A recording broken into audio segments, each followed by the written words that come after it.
Oberleutnant Otto Carius stood in the commander's cupola of his Panther tank, scanning the frozen Ukrainian steppe through his binoculars, when he saw something that made his blood run cold. The silhouette emerging from the tree line wasn't a familiar boxy shape of the old T-34. This machine had a larger turret, a bigger gun, and it was moving with deadly purpose straight toward his position. In that moment, Carius realized the rules of armored warfare on the Eastern Front had just changed forever. The Germans had grown comfortable with their technological superiority, but the Soviets had answered with a weapon that would help turn the tide of the war. Before we carry on, please hit the subscribe button to make my day, and let me know where you are watching from in the comments. The story of how the T-34-85 shattered German confidence begins in the spring of 1943, when the Wehrmacht introduced the Panther tank to the Eastern Front. After the disaster at Stalingrad and the grinding attrition of the previous winter, German high command needed a weapon that could restore their armored advantage. The Panther seemed to be exactly that. With its sloped armor inspired by the original T-34 design, its powerful long-barreled 75mm gun, and its sophisticated optics and fire control systems, the Panther represented the brand. Cutting edge of German engineering. When the first Panthers rolled into combat during Operation Citadel at Kursk in July 1943, German tank commanders like Otto Carius felt they had regained the upper hand. Otto Carius had joined the Wehrmacht Tank Corps in 1940, a young man from a small town in Lower Saxony who had grown up fascinated by machines and mechanics. His father had owned a modest repair shop, and Otto had spent his childhood learning how engines worked, how gears meshed, how metal could be shaped and formed. When war came, his technical aptitude made him a natural fit for the Panzer forces. He had survived the initial invasion of the Soviet Union in 1941, witnessed the frozen hell of the first Russian winter, and seen countless comrades die in the vast expanses of the Eastern Front. By 1943, he had risen to the rank of Oberleutnant and commanded his own Panther tank, leading a platoon of 4 Panthers in the 2nd Panzer Division. The Panther gave Carius and his crew a sense of invulnerability they hadn't felt in months. The tank's frontal armor could withstand most Soviet anti-tank guns, and its long 75mm gun could penetrate enemy armor at ranges that Soviet tankers could only dream of. In the autumn of 1943, Carius's platoon engaged Soviet tank formations repeatedly, and the results seemed to validate German confidence. His gunner, Feldwebel Klaus Becker, could place rounds through the frontal armor of T-34s at distances exceeding 1,000 meters. The Soviet tanks, still armed primarily with their original 76mm guns, struggled to penetrate the Panther's sloped glacis plate, even at close range. But Carius was a thoughtful officer, more analytical than many of his peers. Unlike some German commanders who dismissed the Soviets as inferior soldiers with inferior equipment, Carius respected his enemy. He had seen too many good German tankers die because they underestimated Soviet determination and adaptability. He knew the Red Army learned from its defeats, that Soviet industry was vast and growing stronger, and that every battle cost Germany irreplaceable men and machines, while the Soviets seemed able to absorb staggering losses and come back stronger. During the long evenings in winter quarters, when his crew huddled around inadequate stoves trying to stay warm, Carius would often voice his concerns to his loader, to Freiter Hans Weber, a former engineering student from Munich. The winter of 1943 to 1944 was particularly brutal. German forces were in retreat across much of the Eastern Front, fighting desperate defensive battles to slow the Soviet advance. Carius's 2nd Panzer Division was constantly being rushed from one crisis point to another, plugging gaps in the line, conducting counterattacks to buy time for infantry divisions to withdraw. The Panthers performed admirably in these defensive engagements.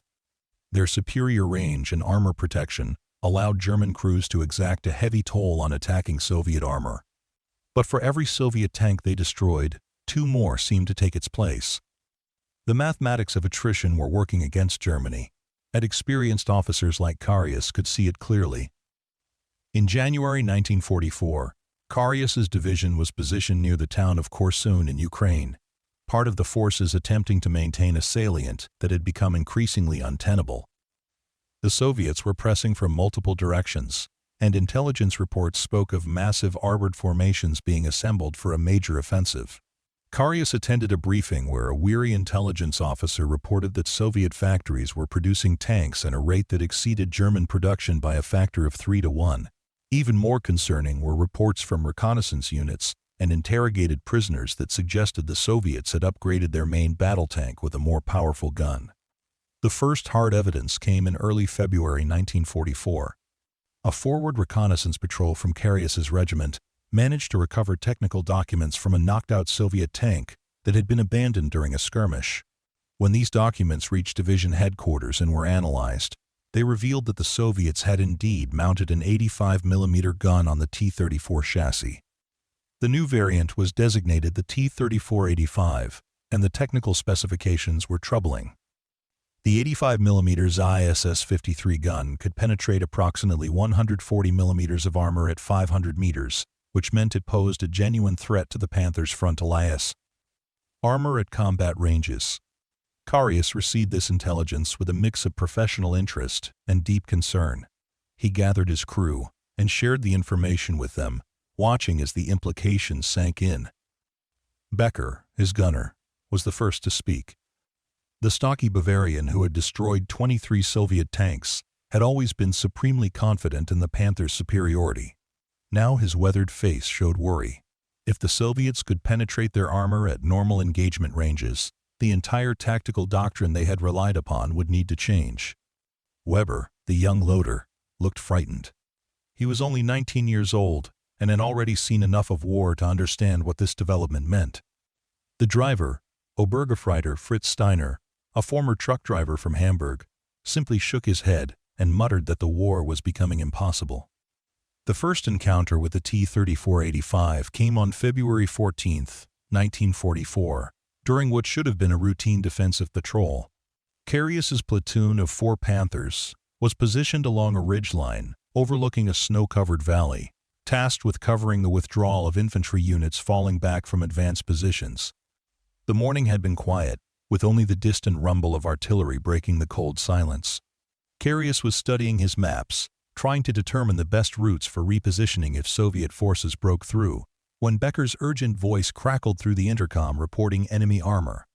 Through his binoculars, Carius counted 8 Soviet tanks emerging from a forest approximately 1,500 meters away. At first glance, they appeared to be standard T-34s, but as they came closer, he noticed the differences. The turrets were larger and more angular, and the main guns were noticeably bigger in caliber. These were the upgraded T-34-85s they had been warned about. Carius felt his heartbeat accelerate as he gave the order to engage. Becker traversed the turret, acquired the lead Soviet tank in his sight, and fired. The armor-piercing round struck the T-34-85 in the frontal glacis, but incredibly, the Soviet tank kept moving. The round had failed to penetrate. What followed was unlike any tank engagement Carius had experienced. The Soviet tanks, instead of being destroyed at long range, as T-34s typically were, continued advancing and began returning fire. The crack of 85mm guns echoed across the valley, and Carius watched as rounds began impacting near his platoon's positions. One round struck the Panther commanded by his second-in-command, Lieutenant Werner Hoffmann, penetrating the front turret and killing the gunner instantly. Hoffmann's panicked voice came through the radio reporting the casualty and requesting permission to withdraw. Carius ordered his platoon to fall back to secondary positions, using the terrain to break contact. The engagement lasted less than 15 minutes, but it fundamentally changed how Carius viewed the war. His platoon had destroyed 3 of the T-34-85s, but at the cost of 1 Panther destroyed and another damaged. More importantly, the invulnerability that German crews had enjoyed was gone. The Soviets could now kill Panthers frontally at combat ranges, and that changed everything.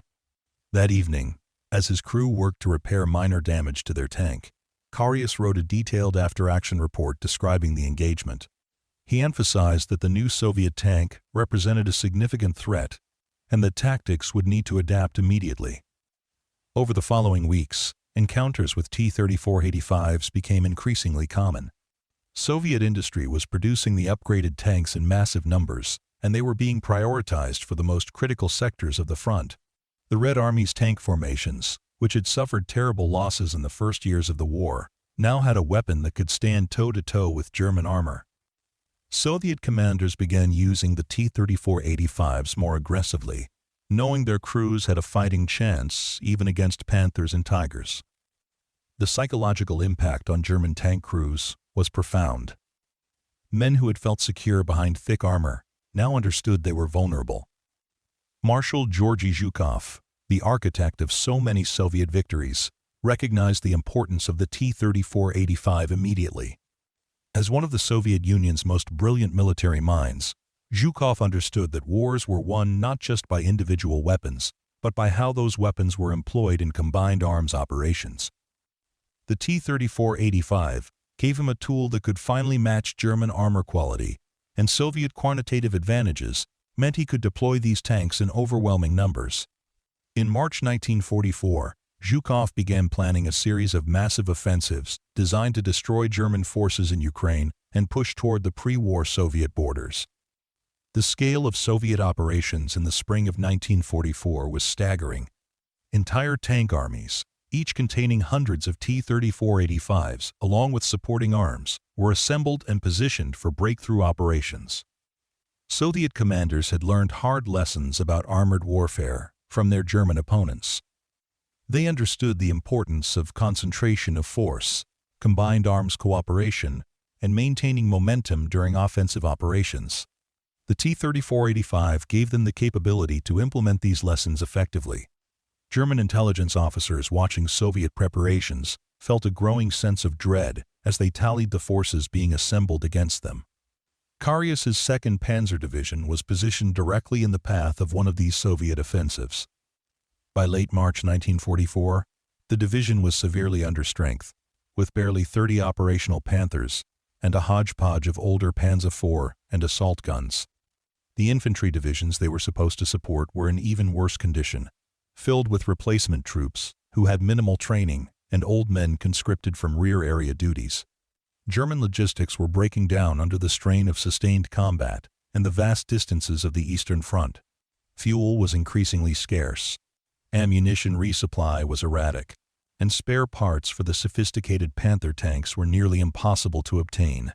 The Soviet offensive began on March 25 with a massive artillery barrage that turned the German forward positions into a moonscape of craters and destroyed fortifications. Carius, positioned several kilometers behind the main line with his platoon held in reserve, felt the ground shake from the bombardment. He had experienced Soviet artillery barrages before, but this was on a different scale entirely.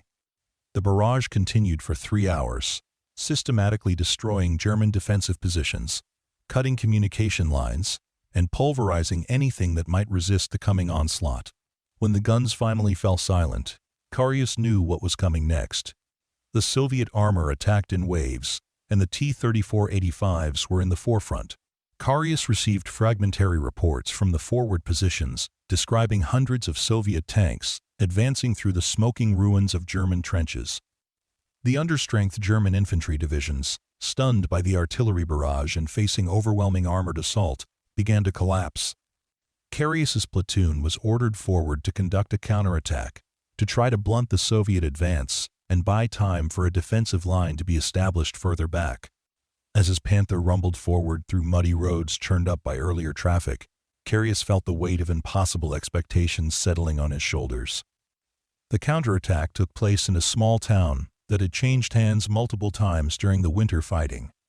Carius's 4 Panthers, reinforced by 6 Panzer IV from a battered battalion, were supposed to drive through the town and destroy Soviet armor advancing beyond it.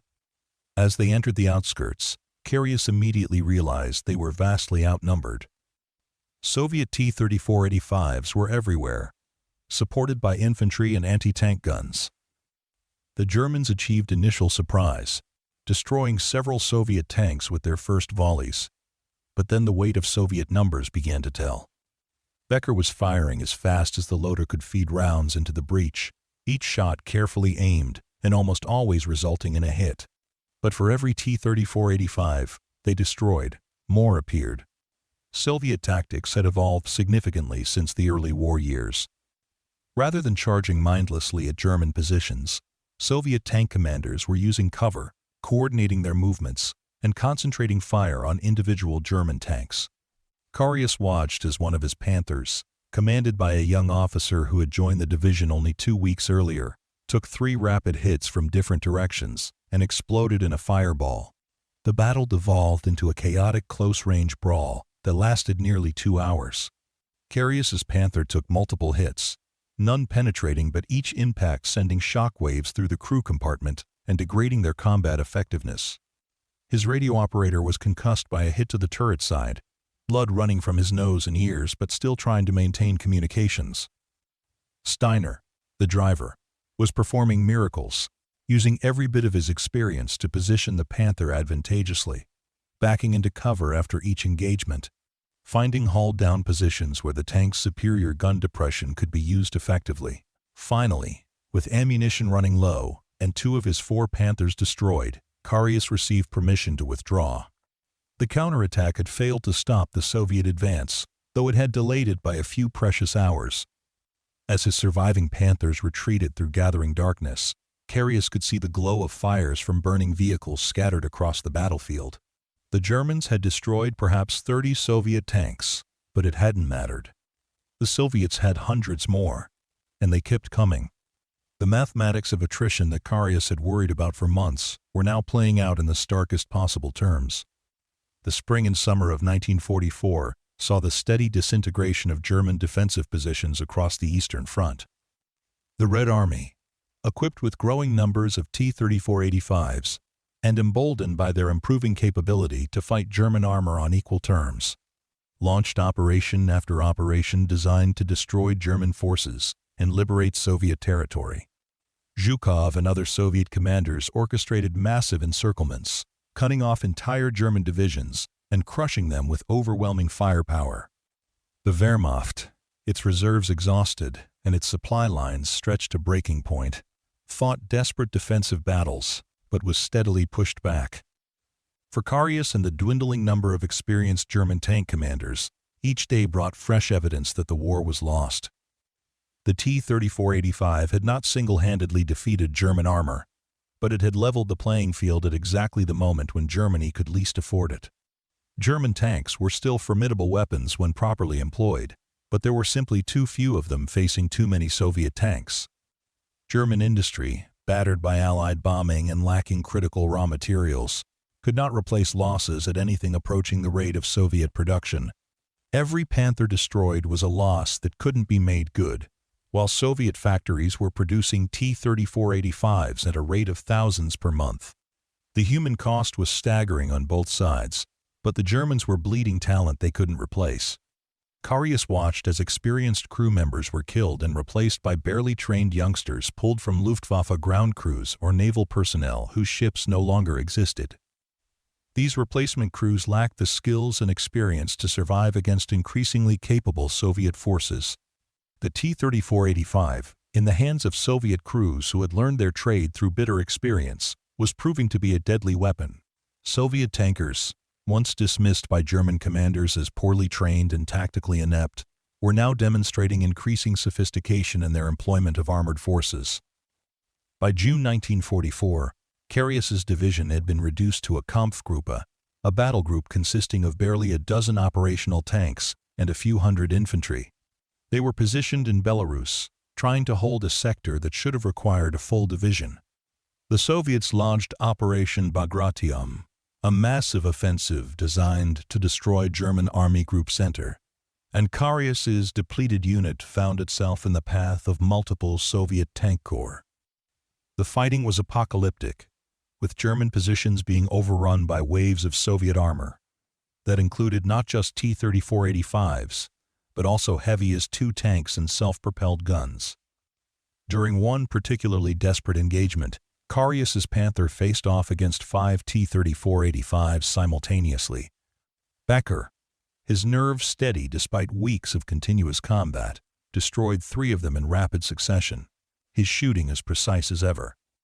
But the other 2 flanked the Panther, and Carius felt rounds slamming into his tank's side armor. One penetrated the engine compartment, and flames began licking up from the rear deck. Carius ordered his crew to bail out, and they scrambled from the dying Panther as ammunition began cooking off in the internal fires. They escaped seconds before the tank's fuel tanks exploded, sending a column of black smoke hundreds of meters into the air. Carius and his crew, now without a tank, joined the stream of German forces retreating westward. They witnessed the complete collapse of Army Group Center, with entire divisions being encircled and destroyed. Soviet armor, spearheaded by T-34-85s, exploited breakthroughs with a speed and coordination that would have seemed impossible in the early war years. The Red Army had learned how to conduct modern mechanized warfare, and the T-34-85 gave them a tool capable of executing their operational concepts. For 2 weeks, Carius and his crew moved on foot, trying to reach German lines. They saw the detritus of a defeated army scattered across the roads of Belarus and eastern Poland. Abandoned vehicles, discarded equipment, and the bodies of soldiers who had fallen during the retreat lined their path. The Wehrmacht, which had seemed invincible during the early victories of 1941 and 42, was now a broken force, struggling for survival. Soviet aircraft dominated the skies, and Soviet armor roamed almost at will, cutting off retreat routes and destroying German units piecemeal. Eventually, Carius and his crew reached German lines and were reassigned to a reformed Panzer division that was being equipped with the newest variant of the Panther. But everyone knew it was too late. By late summer 1944, Soviet forces had liberated most of their pre-war territory and were advancing into Eastern Europe. Romania switched sides in August, removing a crucial German ally and opening the Balkans to Soviet advance. In the north, Finland sought peace terms. The strategic situation was hopeless, and even the most fanatical Nazi officers understood that Germany was facing inevitable defeat. The T-34-85 continued to play a crucial role in the final campaigns of the war. During the Vistula-Oder offensive in January 1945, massive Soviet tank formations, including thousands of T-34-85s, smashed through German defensive lines in Poland and Pałęsy, advanced to within striking distance of Berlin. German defenders, including the remnants of once elite panzer divisions, fought with desperate courage, but were overwhelmed by Soviet numerical superiority and improving tactical skill. The T-34-85 had become the symbol of Soviet armored might, a weapon that combined adequate protection, good mobility, and sufficient firepower to defeat German armor in most engagement conditions. Carius survived the war, one of the few experienced tank commanders from the early Eastern Front campaigns to do so. In the final months, he fought in defensive battles in East Prussia and then in Germany itself, witnessing the final destruction of the Wehrmacht. He saw the T-34-85 evolve in Soviet hands, from a new weapon to a proven battle winner, to point in numbers that German industry could never match. The psychological impact on German forces of facing an enemy who could now meet them on equal or better terms was devastating. The myth of German technical superiority, which had sustained morale through earlier defeats, had been thoroughly shattered. The broader significance of the T-34-85 extended beyond its technical characteristics. The tank represented the Soviet Union's growing industrial and military power, its ability to learn from defeats and adapt its weapons and tactics accordingly. Soviet factories, many of them relocated beyond the Ural Mountains to escape German bombing, had achieved production rates that were staggering by any measure. In 1944 alone, Soviet industry produced over 10,000 T-34-85s, compared to German production of fewer than 4,000 Panthers and other comparable tanks. This industrial disparity meant that even if German tanks achieved favorable kill ratios, which they often did, the outcome was never in doubt. Marshal Zhukov used the T-34-85 as a key component in his operational planning throughout the final year of the war. The tank's combination of reliability, ease of production, and combat capability made it ideal for the massive offensives that characterized Soviet operations in 1944 and 1940. 5. Unlike the Panther, which required extensive maintenance and was prone to mechanical breakdowns, the T-34-85 could operate in the harsh conditions of the Eastern Front with minimal support. Soviet tank crews appreciated its reliability, its relatively simple controls, and its ability to absorb battle damage and remain operational. From a tactical perspective, the T-34-85 allowed Soviet commanders to be more aggressive in their employment of armor. Earlier in the war, Soviet tanks often had to close to suicidal ranges to effectively engage German armor, resulting in catastrophic losses. The T-34-85's 85mm gun meant Soviet tankers could engage at ranges where they had a realistic chance of survival. This changed the dynamics of armored combat fundamentally. Soviet commanders could now plan operations assuming their tanks would survive to exploit breakthroughs, rather than being sacrificed simply to create those breakthroughs. The German response to the T-34-85 reveals much about the Wehrmacht's declining capabilities in the late war period. German engineers developed upgrades to the Panther, including improved ammunition and better armor configurations, but these improvements could not compensate for the overwhelming numerical disadvantage. German commanders wrote tactical manuals emphasizing the need for careful positioning, superior gunnery, and avoiding close-range engagements where Soviet numerical superiority would be decisive. But these tactical adjustments could only delay the inevitable. Germany lacked the industrial capacity, the trained manpower, and the fuel necessary to contest Soviet superiority. The stories of individual tank crews on both sides during this period reveal the human dimension of this technological and industrial contest. Soviet tankers and T-34-85s often came from backgrounds that would have seemed unlikely in the early war years. Many were women, serving as drivers, gunners, and even tank commanders in combat units. They brought the same determination and skill to operating the T-34-85 as their male counterparts. Soviet crews developed a deep affection for their tanks, personalizing them with names and slogans, maintaining them with care despite the harsh conditions, and using them with increasing effectiveness as their experience pana. Carry you.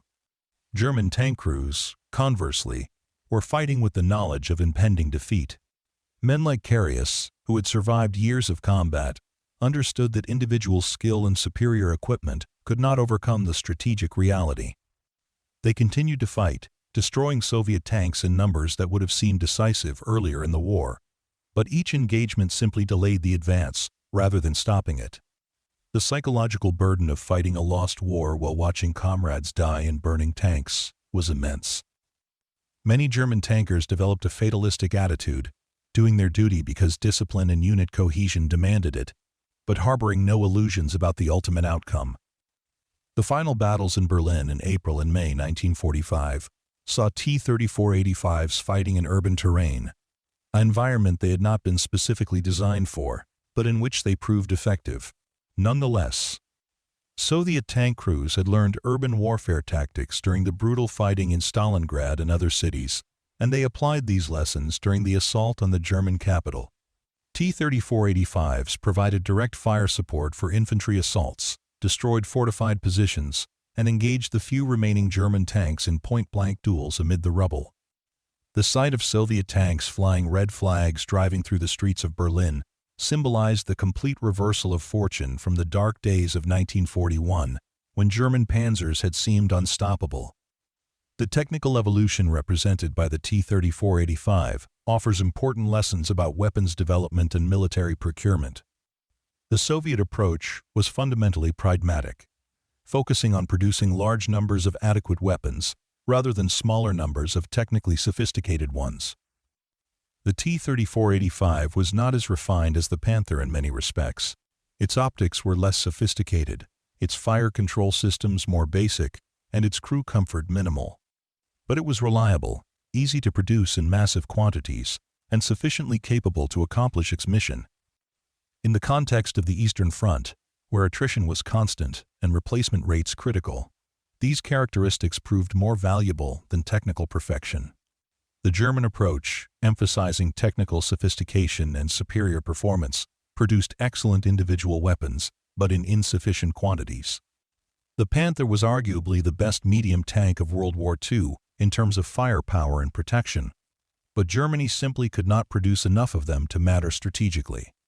Moreover, the Panther's complexity made it difficult to maintain in field conditions, and its fuel consumption was problematic for an army increasingly short of petroleum products. The contrast between Soviet and German approaches to tank development encapsulated broader differences in how the two nations approached industrial warfare.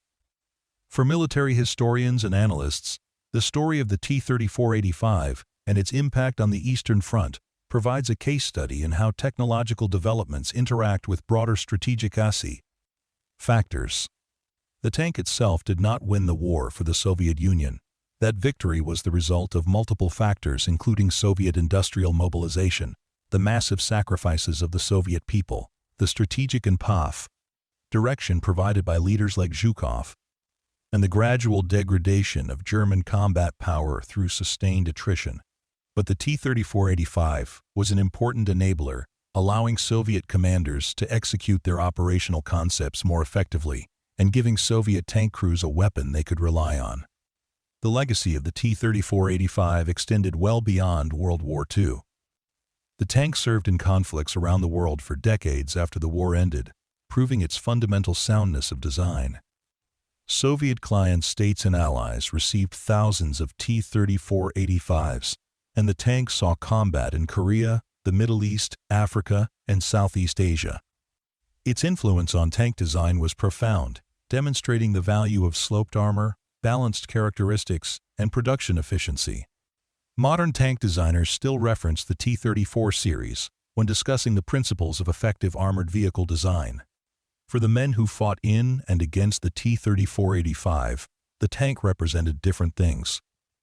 Soviet crews saw it as a weapon that gave them a fighting chance, a tool that allowed them to meet their enemies on something approaching equal terms after years of technical inferiority.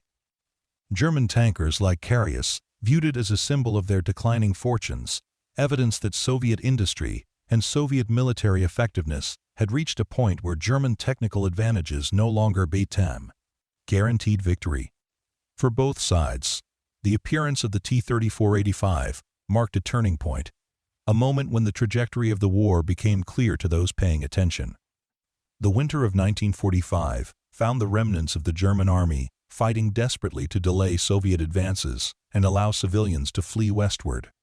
Carius, now commanding a mixed unit of whatever tanks could be scrounged together, participated in these final defensive battles, knowing they were merely buying time. In one of his last engagements of the war, his unit faced a Soviet tank brigade equipped entirely with T-34-85s. The battle was brief and decisive. The Soviets, now completely comfortable with their equipment and tactics, destroyed most of the German tanks within the first 10 minutes of combat. Carius survived only because his tank's engine failed, and it was abandoned before Soviet forces overran the position. When the war ended in May 1945, Carius reflected on the transformation he had witnessed. He had entered the war confident in German superiority, equipped with tanks that could dominate any opponent. He had seen that confidence gradually eroded by Soviet resilience, industrial power, and adaptation. The T-34-85 had not been the sole cause of German defeat, but it had been an important factor, a weapon that arrived at exactly the right moment to exploit German weaknesses and enable Soviet strengths. For a thoughtful officer like Carius, the lesson was clear. Wars were not won by individual weapons or tactical brilliance alone, but by the sustained application of industrial power, strategic vision, and the will to endure terrible sacrifices. The Soviet victory on the Eastern Front, enabled in part by weapons like the T-34-85, came at a staggering cost. Millions of Soviet soldiers and civilians died, cities were reduced to rubble, and entire regions were devastated. But the Soviet Union survived, prevailed, and emerged from the war as one of the world's two superpowers. The T-34-85, produced in numbers that would have seemed impossible in the desperate days of 1941, stood as a testament to Soviet industrial achievement and military adaptation. It was a weapon that helped turn the tide of the largest and most brutal conflict in human history.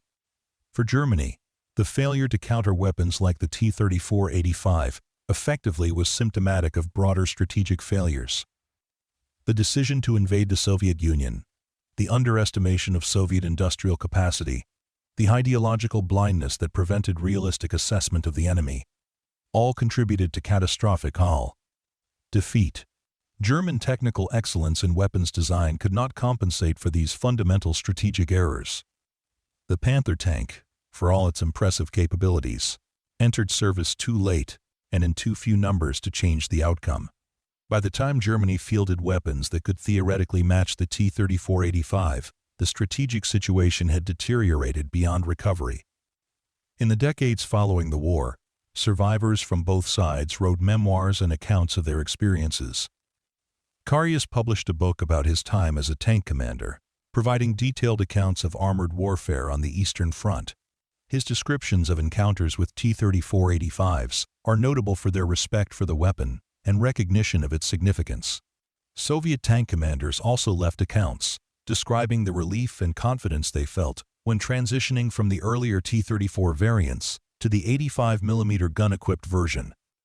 These personal accounts provide texture and human detail to what might otherwise be an abstract discussion of military technology. The T-34-85 remained in production even after the war ended, with various modifications and improvements extending its service life. The basic soundness of the design meant that with periodic upgrades, the tank could remain relevant for many years. This longevity contrasted sharply with the Panther, which never saw post-war production and whose surviving examples became museum pieces rather than active service vehicles. The different post-war fates of these two tanks reflected the vindication of Soviet design philosophy. Emphasis on reliability, producibility, and adequate performance proved more valuable than pursuit of rise. Technical perfection. The industrial dimension of the T-34-85's success cannot be overstated. Soviet factories, often operated by workers who were themselves near starvation, produced these tanks under conditions that would have seemed impossible. Entire industries were relocated hundreds of kilometers to escape German advances, rebuilt in new locations, and brought back into production with remarkable speed.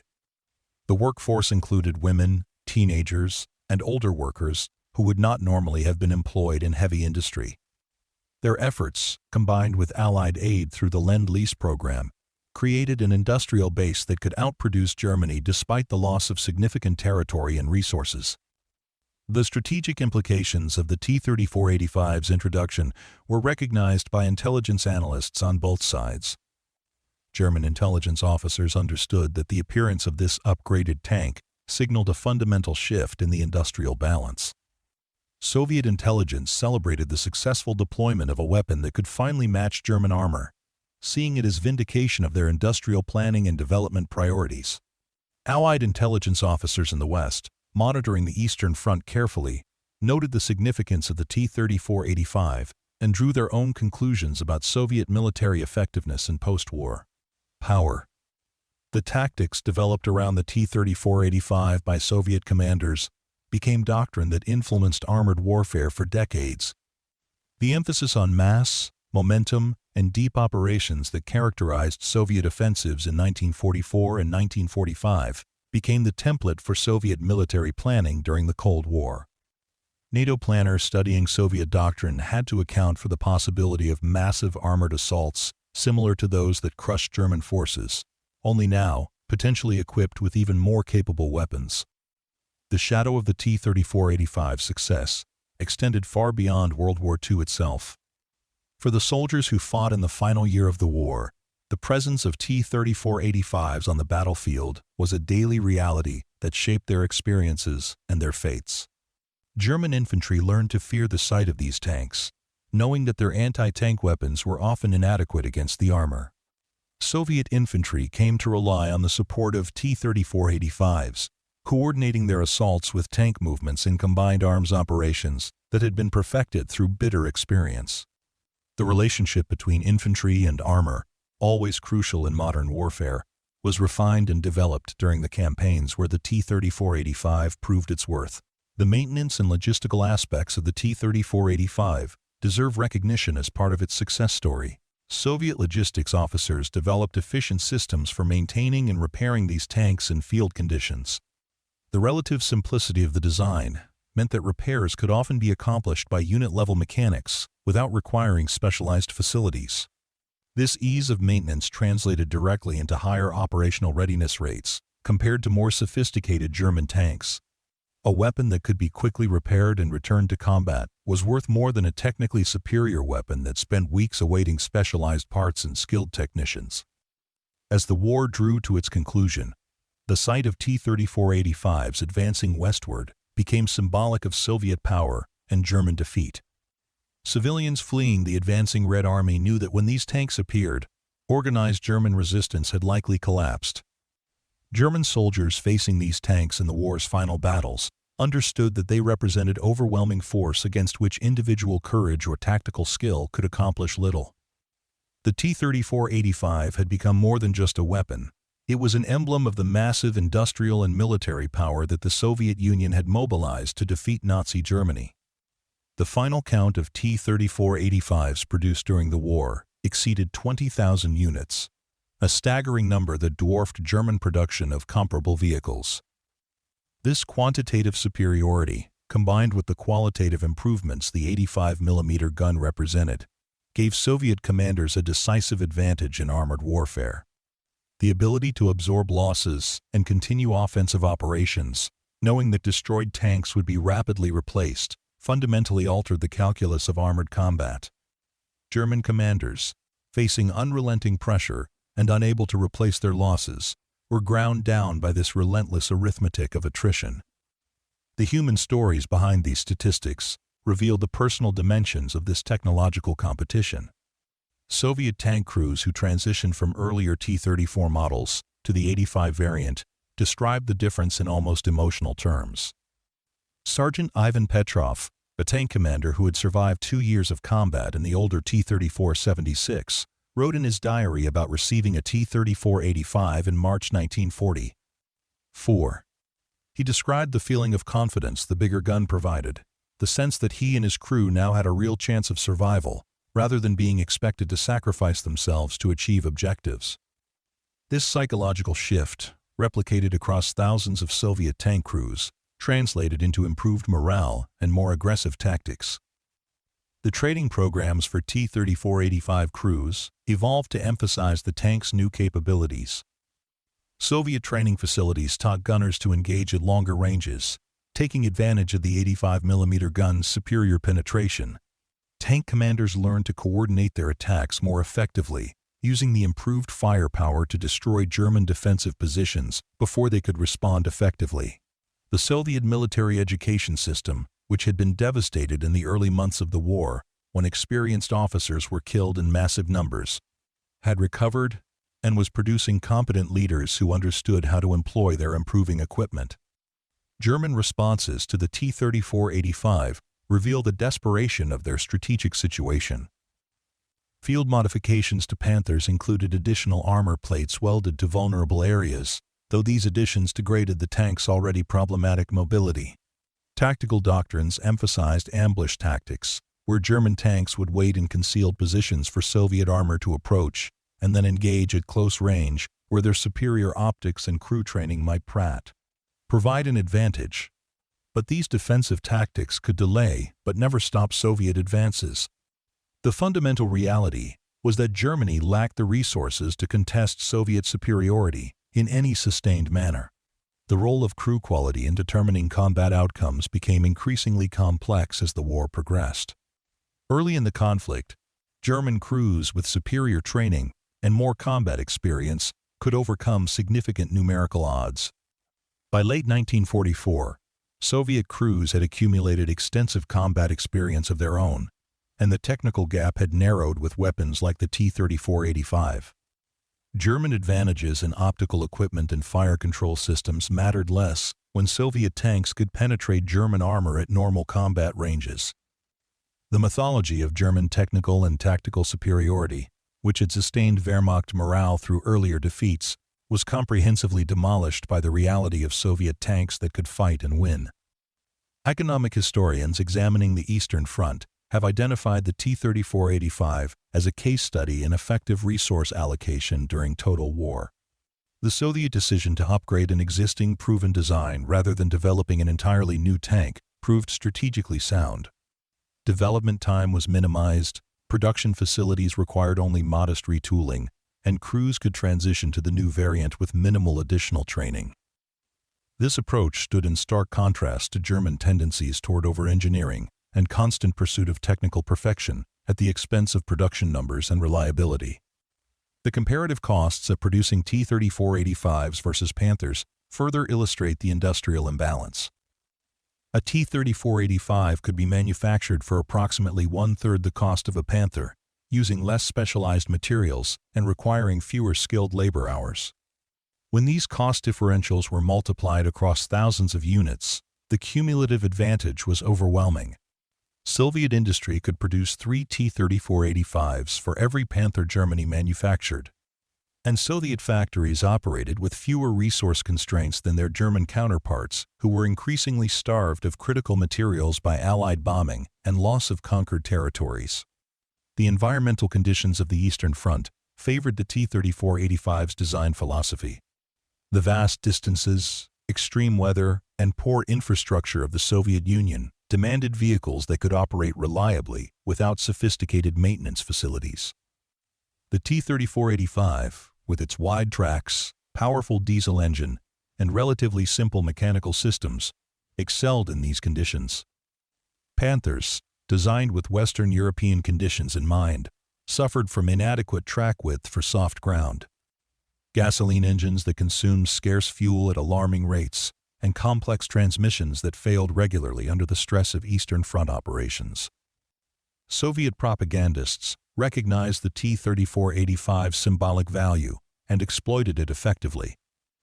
Images of these tanks, often shown crushing Nazi symbols or advancing victoriously through liberated cities, appeared in newspapers, newsreels, and posters throughout the Soviet Union. The tank became associated with Soviet technological achievement and military prowess, helping to sustain civilian morale during the terrible final year of the war. This propaganda was not entirely divorced from reality. The T-34-85 genuinely represented a significant Soviet achievement and played an important role in the victories being celebrated.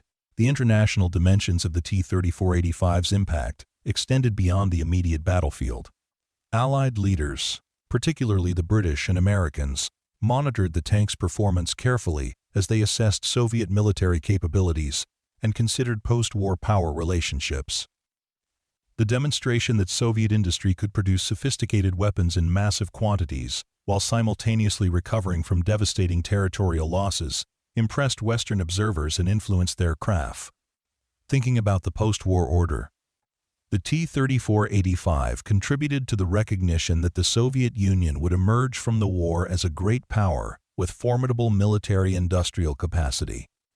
For German civilians living in the eastern regions of Germany, the approach of T-34-85s marked the arrival of the Red Army and everything that implied. The sound of tank tracks and diesel engines became associated with the chaotic final months of the war, with flight westward, and with the complete collapse of the Nazi regime that had promised victory. These tanks, rolling through East Prussia, Pomerania, and eventually into the heart of Germany itself, represented the physical manifestation of German defeat. The propaganda images of invincible German panzers that had filled newsreels in the early war years were replaced by the reality of Soviet armor advancing unopposed.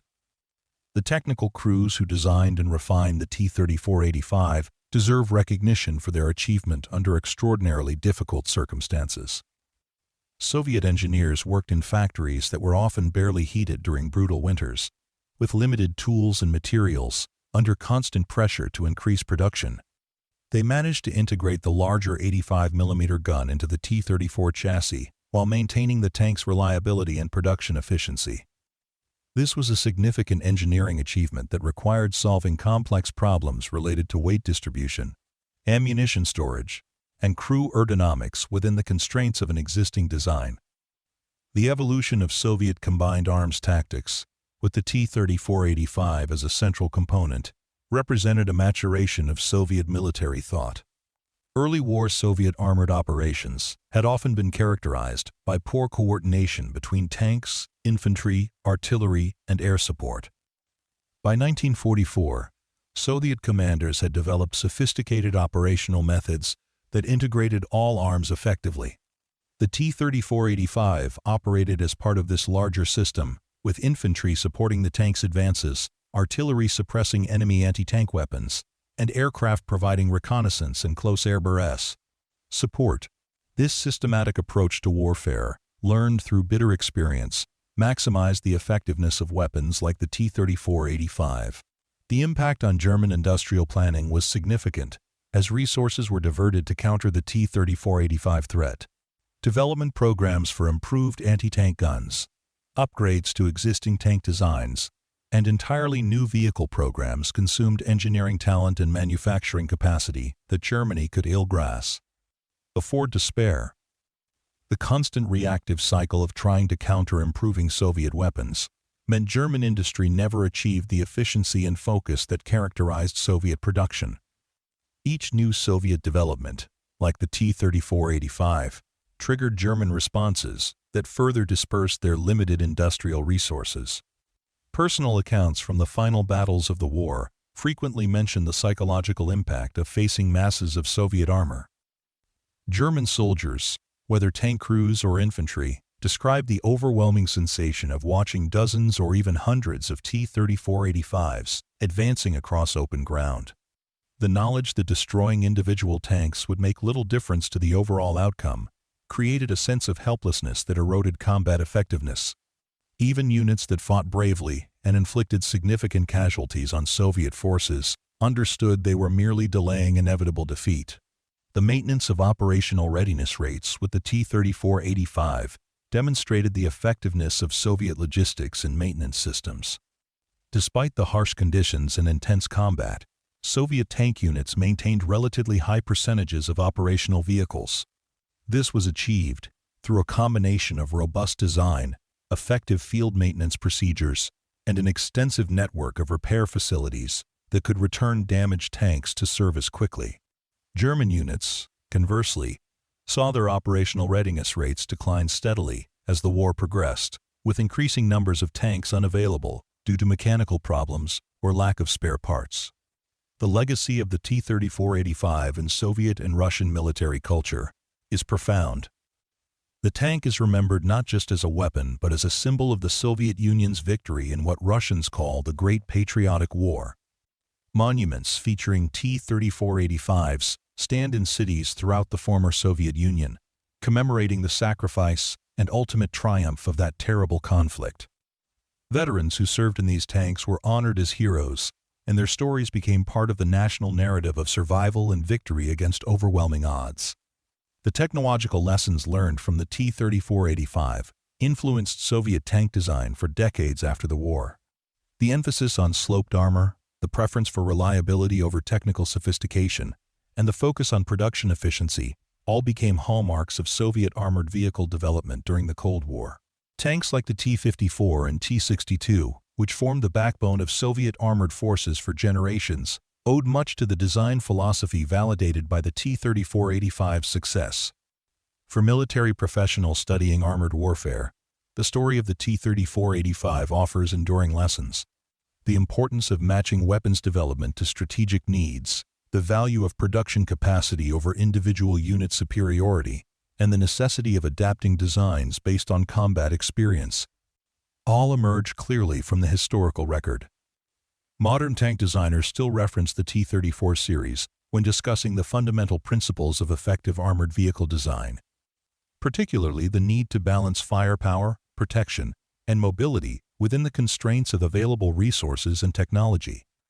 The final campaigns of World War II in Europe saw T-34-85s participating in some of the war's most significant operations. During the Berlin operation in April and May 1945, thousands of these tanks fought through the city's defenses, supporting infantry in brutal urban combat and destroying the last remnants of German Anbara. Armored resistance.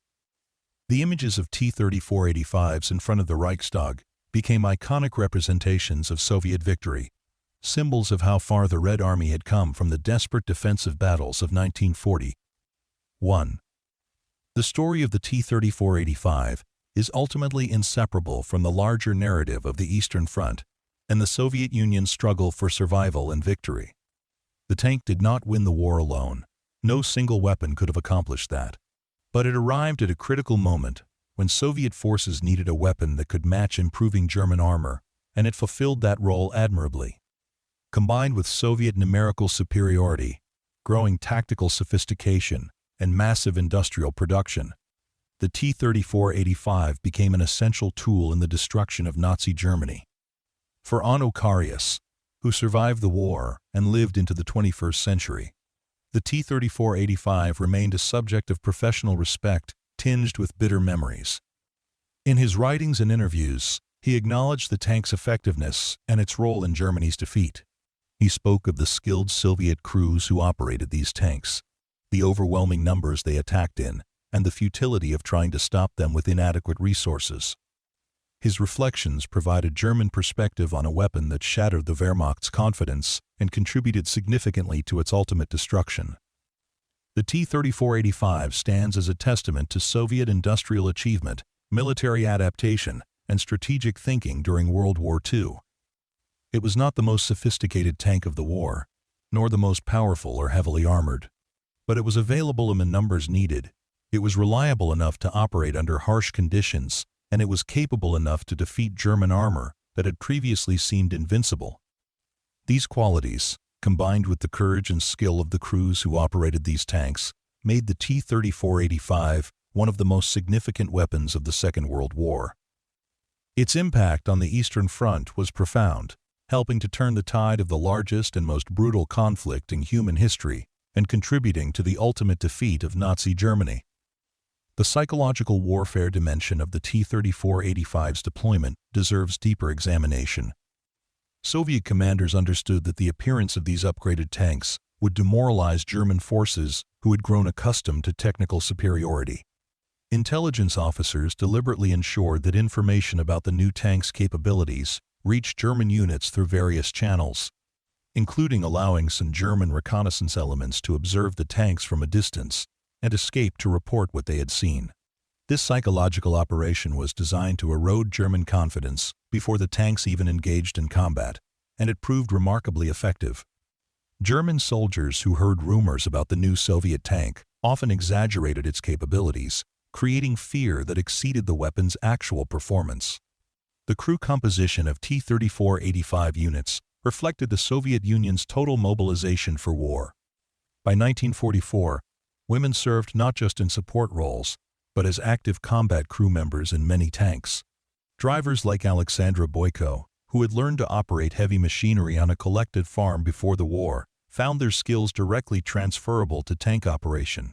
These women faced the same dangers as their male counterparts, and often demonstrated equal or superior competence in their roles. The inclusion of women in combat roles was born of necessity, given the massive casualties the Red Army had suffered, but it also demonstrated the Soviet Union's willingness to mobilize every resource in pursuit of tapere, victory. The maintenance challenges faced by both German and Soviet forces in the war's final year created vastly different outcomes based on their respective tank designs. German mechanics working on Panthers often lacked the specialized tools and replacement parts needed for repairs.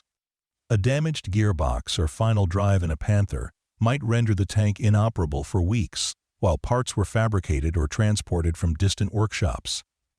Soviet mechanics working on T-34-85s, by contrast, could often cannibalize parts from damaged tanks or improvise repairs using basic tools and ingenuity.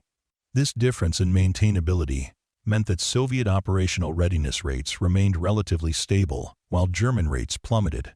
The tactical flexibility offered by the T-34-85 allowed Soviet commanders to employ their armor in roles that had previously been impossible.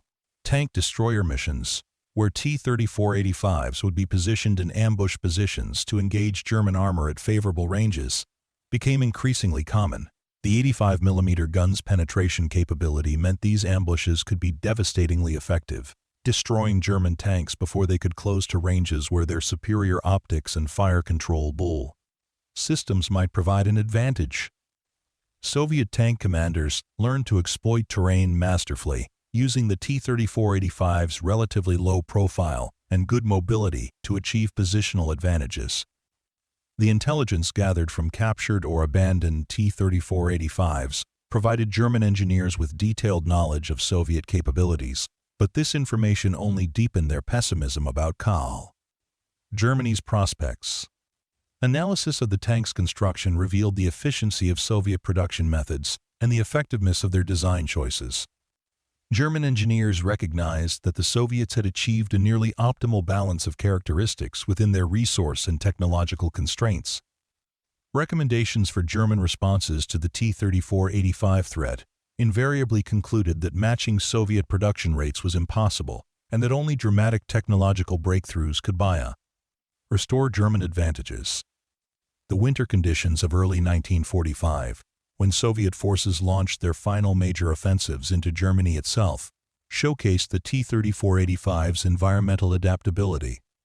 While German tanks struggled with frozen fuel lines, dead batteries, and mobility problems in deep snow, T-34-85s continued operating with minimal degradation in performance. The diesel engines started more reliably in extreme cold compared to German gasoline engines. The wide tracks provided better flotation in snow, and the relatively simple mechanical systems required less trot, heating, and preparation before operation. These seemingly minor advantages accumulated into significant operational superiority during winter campaigns. The role of Allied support, particularly American Lend-Lease aid, in enabling T-34-85 production deserves recognition. While the Soviets designed and built the tanks themselves, American supplies of trucks, radio equipment, high-grade steel, and machine tools freed up Soviet industrial capacity to focus on tank production. The hundreds of thousands of trucks provided through Lend-Lease allowed the Red Army to maintain mobile operations and supply their advancing tank forces effectively.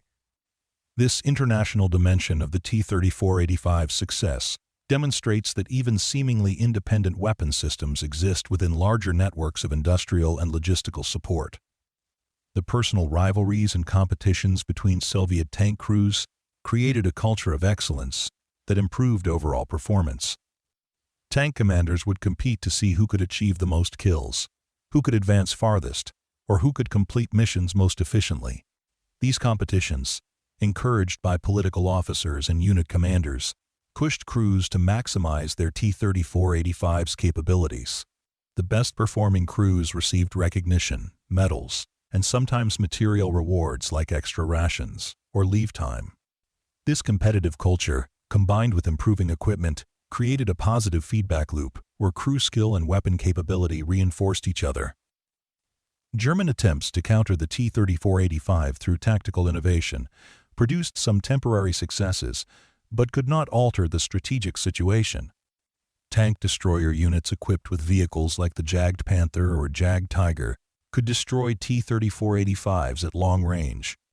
But these specialized vehicles were produced in tiny numbers and were themselves vulnerable to Soviet artillery and air attack.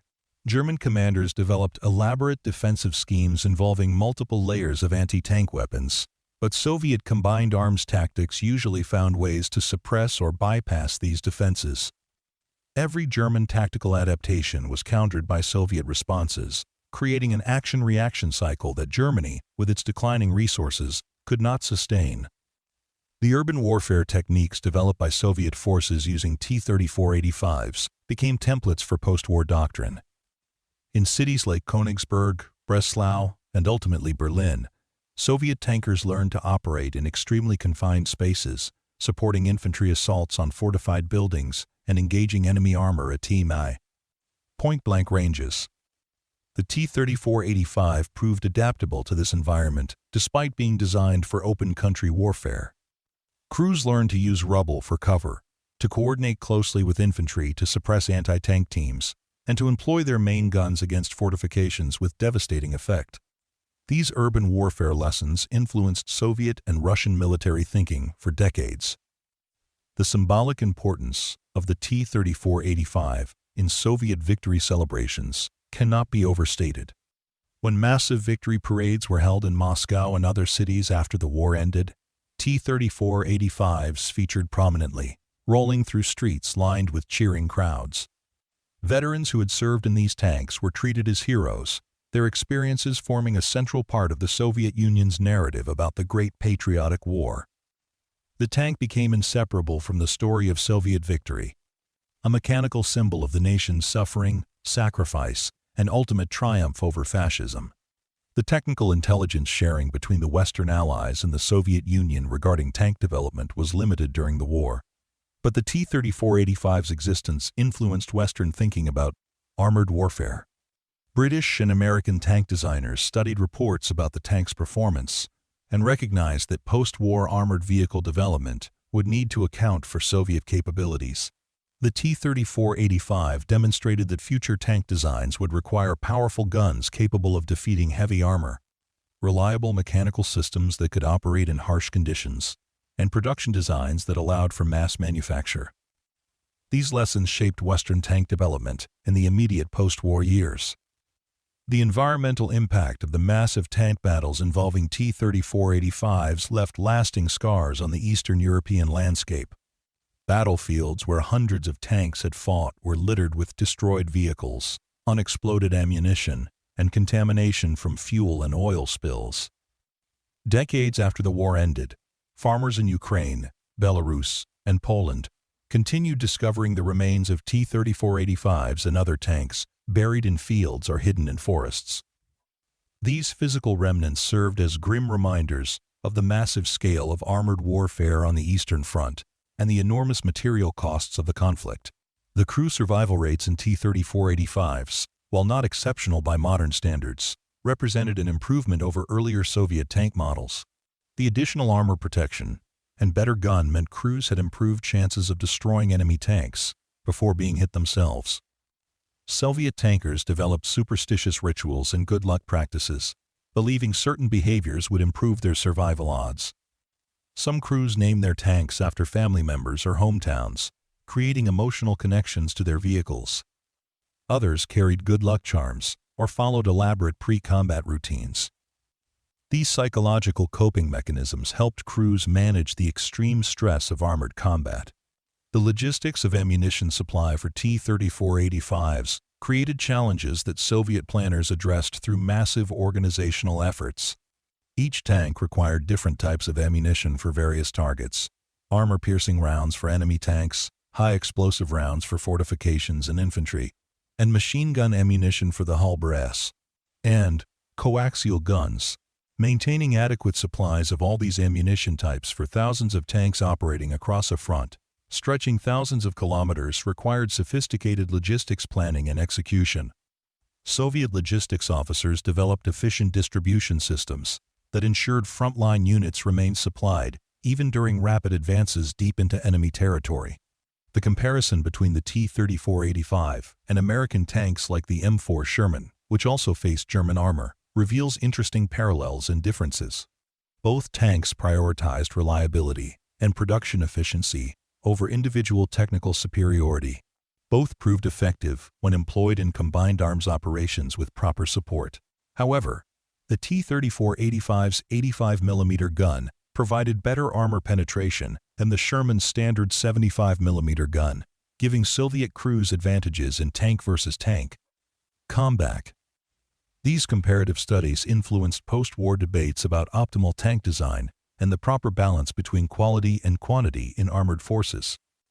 The night fighting capabilities developed by T-34-85 crews gave Soviet forces additional tactical flexibility.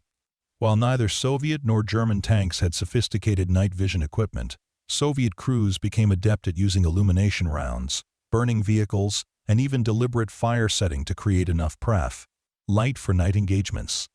Tank commanders learned to navigate by stars and compass when operating in darkness, and crews developed techniques for coordinating movements without radio communication to maintain surprise. These night fighting skills allowed Soviet forces to maintain pressure on German defenses around the clock, preventing the enemy from resting or reorganizing during hours of darkness. The political indoctrination of T-34-85 crews was intense and continuous, with political officers ensuring that tankers understood the ideological dimensions of their fight. Crews were constantly reminded that they were fighting not just to defend the Soviet Union, but to destroy fascism and liberate oppressed peoples. This ideological framework provided additional motivation beyond simple survival or military duty.